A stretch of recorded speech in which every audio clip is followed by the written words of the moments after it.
வணக்கம், this is your Saira Shiksha. இன்றைக்கி நம்ம பார்க்க போகிறது NCERT class 7th Hindi chapter 1 from supplementary reader Bal Mahabharat Katha. இந்த பால் மகாபாரத் கதாங்கிறது புராண கதை, அதாவது ரொம்பவே பழமையான கதையில் உள்ள இது. மகாபாரத்துங்கிறது நீங்கள் மோஸ்ட்லி கேள்விப்பட்டிருப்பீங்க, விஜய் டிவியில் கூட போட்டுட்ருந்தாங்க. ஸோ அதில் உள்ள கதையை தான் நம்ம ஒரு லெசன்ஸாக பார்க்க போகிறோம். ஃபஸ்ட் நான் ரீட் பண்ணுறேன், அதுக்கப்புறம் உங்களுக்கு அதுக்கான मीनिंग சொல்கிறேன். गंगा एक सुंदर युवती का रूप धारण किए नदी के तट पर खड़ी थी. उनके सौंदर्य और नवयौवन ने राजा शांतनु को मोह लिया था. கங்காங்கிறது ஒரு அழகான லேடி. அவங்க வந்து நிற்கிறாங்க. எங்கே நிற்கிறாங்க? நதி கே தட், அப்படின்னா நதிக்கு ஓரமாக நிற்கிறாங்க. அவங்க வந்து எப்படி இருக்காங்க? ரொம்பவே அழகாக இருக்கிறாங்க. அவங்கள பார்த்ததும் ராஜா சாந்தனுவுக்கு வந்து ரொம்பவே பிடிச்சி போச்சு.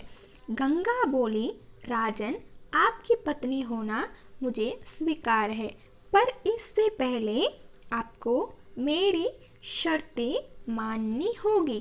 क्या आप मानेंगे? இப்போ அந்த அழகான லேடி கங்கா இருக்காங்க இல்லையா, அவங்க வந்து ராஜா கிட்ட கேட்காங்க. என்னென்னா, ராஜா, நான் வந்து உங்களோட ஒய்ஃப் ஆகிறதுக்கு எனக்கு வந்து சம்மதம், பட் எனக்கு வந்து அதுக்கு முன்னாடி மேரி ஷர்த்தி, எனக்கு வந்து சில கண்டிஷன்ஸ்லாம் இருக்குது, நீங்கள் அதெல்லாத்தையும் கேட்பீங்களா அப்படின்ட்டு கேட்காங்க. யார் கேட்கா? கங்கா. ராஜன்னே கஹா அவசிய. ராஜா வந்து அதுக்கு என்ன சொல்கிறாங்க? கண்டிப்பாக. ராஜா சாந்தனு நே கங்கா கி சாரி ஷர்த்தே மான்லே. ஸோ இப்போ என்னென்னா, கங்கா வந்து என்னெல்லாம் கண்டிஷன்ஸ் வச்சுருக்காங்களோ அது எல்லாத்தையுமே ராஜா சாந்தனு கிட்ட சொல்கிறாங்க. சொன்னதும் அவங்க வந்து ஓகே, நீங்கள் சொல்கிறது எல்லாத்தையும் நான் ஏற்றுக்கிடுறேன் அப்படின்காங்க. மான்லி और वचन दिए कि वह उनका पूर्ण रूप से पालन करेंगे. அண்ட் ராஜா வந்து இது எல்லாத்தையும் கேட்டுட்டு என்ன சொல்கிறாங்க? நீங்கள் சொன்ன அந்த கண்டிஷன்ஸ் எல்லாத்தையும் நான் கண்டிப்பாக கேட்டுக்குவேன், கேட்டுட்டு நான் அதுபடி நடப்பேன், ஓகேவா அப்படின்ட்டு சொல்கிறாங்க. समय पाकर गंगा से शांतनु ने कई तेजस्वी पुत्र हुए, परंतु गंगा ने उनको जीने नहीं दिया. இப்போ வந்து கங்காக்கும் ராஜா சாந்தனுக்கு நிறைய பசங்க பிறக்காங்க. புத்திரனா சைல்ட்ஸ், ஸோ சில்ட்ரன்ஸ் எல்லாம் வராங்க. பட் அவங்க வந்து அவங்கள இந்த பூமியில் வந்து வாழறதுக்கே விடலை கங்கா. बच्चे के पैदा होते ही वह उसे नदी की बहती हुई धारा में फेंक देती और फिर हंसती मुस्कुराती राजा शांतनु के महल में आ जाती थी. என்ன செய்கிறாங்க? அந்த குட்டி பசங்களை எல்லாத்தையும் பிறந்ததுமே எடுத்து அந்த நதினா ரிவர், ஓடுற நதி, ஓகேவா? பஹத்தி அப்படின்னா ஓடுற ரிவரில் வந்து விட்டுருதாங்க. விட்டுட்டு என்ன செய்கிறாங்க? எந்திரிச்சு ஹஸ்தி முஸ்குராத்தி அப்படின்னா சந்தோஷமாக சிரிச்சுக்கிட்டு ராஜா சாந்தனுவோட அந்த மஹலுக்கு வந்து வந்துடுறாங்க. आज्ञात सुंदरी के इस व्यवहार से राजा शांतनु चकित रह जाते. उनके आश्चर्य और क्षोभ का परावार न रहता. शांतनु वचन दे चुके थे, इस कारण मन मसोस्कर रह जाते थे. என்னன்னா, இதை வந்து ராஜா சாந்தனு பார்க்குறாங்க. பார்த்தது என்னன்னா, இப்படி ஒரு அழகான சுந்தரிக்கு ஏன் இந்த மாதிரி ஒரு புரியாத மாதிரி இப்படிலாம் நடந்துக்கிடுதாங்க அப்படின்ட்டு யோசிக்காங்க ராஜா சாந்தனு. அண்ட் ரொம்பவே கவலையாக இருந்தாங்க. உனக்கு ஆச்சரியனா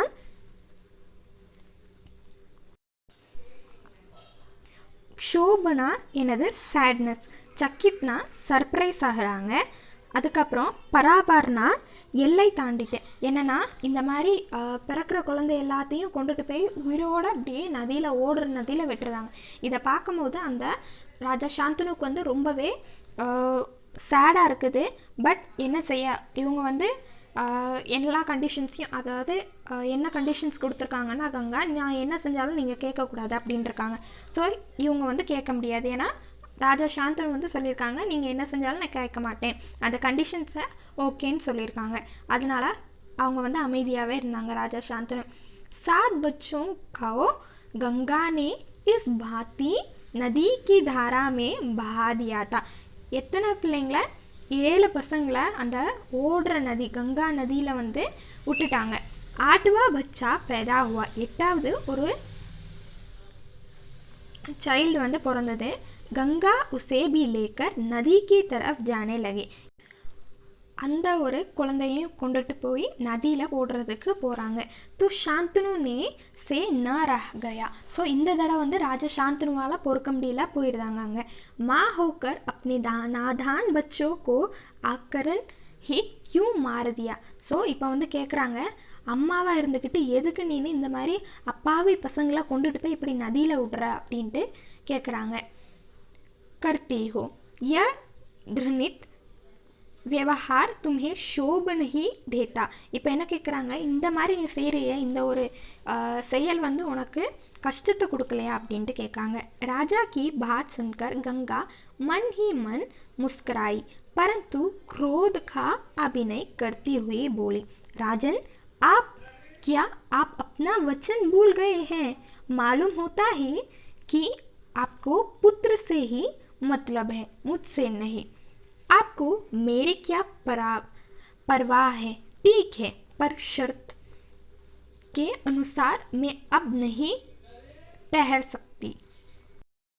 இப்போ என்ன சொல்கிறாங்கன்னா, ராஜா வந்து இந்த மாதிரி கேட்டதும் டக்குன்னு கங்காவுக்கு மனசுக்குள்ளே ரொம்பவே ஸ்மைல் பண்ணாங்க. முஸ்குராத்தினா ஸ்மைல் பண்ணாங்க. பரந்துனா பட் என்னென்னா வெளியே வந்து அவங்க வந்து கோபமாக இருக்கிற மாதிரி காமிச்சுக்கிடுறாங்க. குரோதுனா கோபம். ஸோ கோபமாக சொல்கிற மாதிரி சொல்கிறாங்க ராஜா கிட்ட. ராஜா நீங்கள் வந்து உங்களுடைய வச்சன், அதாவது நீங்கள் என்னெல்லாம் கண்டிஷன்ஸ் நான் போட்டேனோ அதெல்லாத்தையும் நீங்கள் கேட்பேன்னு சொன்னீங்களா, அது நீங்கள் மறந்துட்டீங்களா. மாலும் ஹோத்தா ஹே கி ஆப்கோ புத்திர சே ஹி மத்லப் ஹே. உங்களுக்கு உங்கள் பசங்க தான் முக்கியம் அப்படி தானே, ஏன் மேலே உங்களுக்கு பாசம் இல்லை அந்த மாதிரிலாம் சொல்கிறாங்க. ஆப்கோ மேரி கியா பர்வா ஹே. ठीक है पर शर्त के अनुसार मैं अब नहीं ठहर सकती. ஸோ நீங்கள் வந்து அந்த கண்டிஷன்ஸ் எல்லாத்தையும் மீறிட்டீங்க, ஸோ நான் இங்கே இருக்க மாட்டேன். हाँ आपके इस पुत्र को मैं नदी में नहीं फेंकूंगी. இப்போ என்ன சொல்கிறாங்க, நீங்கள் வந்ததுனால என்னென்னா நான் இந்த ஒரு குழந்தைய நதியில் போட மாட்டேன்.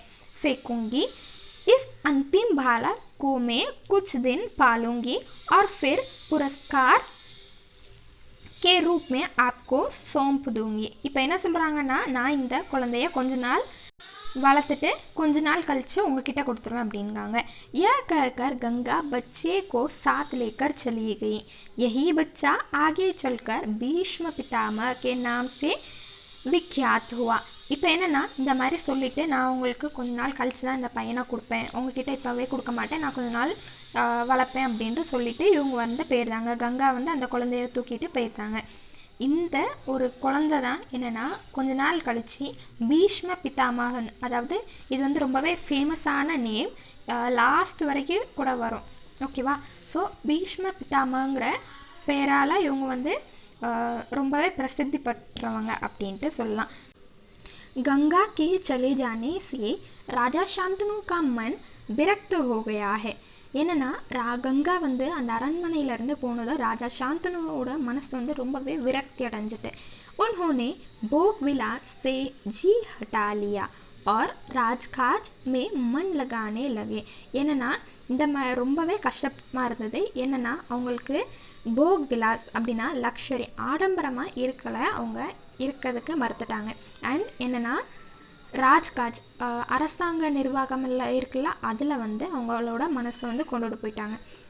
एक दिन राजा शिकार खेलते खेलते गंगा के तट पर चले गए. என்னென்னா ஒரு நாள் ராஜா வந்து கங்கா தட், கங்காங்கிறது இது வந்து ஒரு ரிவர், ஸோ இந்த ரிவரோட ஓரமாக போய் நிற்கிறாங்க. तो देखा किनारे पर खड़ा एक सुंदर और गठीला युवक गंगा की बहती हुई धारा पर बाण चला रहा था. என்னென்னா அவங்க வந்து நதி ஓரத்தில் நின்றுட்டு இருக்கும் போது ஒரு இன்சிடெண்ட்டை பார்க்காங்க. என்னென்னா அங்கே வந்து ஒரு அழகான ஒரு யுவக்னா ஒரு பையன் நிற்கிறான். அவன் வந்து என்ன செய்கிறான்னா போ அண்ட் ஆரோ இருக்கு இல்லையா, அதை வச்சு ஓடுற நதியை வந்து அந்த ஆரோவை விட்டுட்டுருக்கான். बाणों की बाउचर से गंगा की प्रचंड धारा एकदम रुकी हुई थी. என்னன்னா அந்த ஏரோவை வந்து விடும்போது அந்த ஓடுற நதி வந்து எப்படி இருக்குது, ஏக்தம் ருக்கி ஹுயி தி, நின்றுட்டு இருந்தது. அதாவது அங்கே இங்கேயுமா அது வந்து அலை வராமல் அப்படியே இருந்தது. ய திருஷ்ய தேக்க சாந்தனு தங் ரஹகயே. என்னென்னா இப்படி ஒரு இன்சிடெண்ட்டாக பார்த்ததும் ராஜா சாந்தனு வந்து கொஞ்சமே ஆச்சரியப்பட்டுட்டாங்க.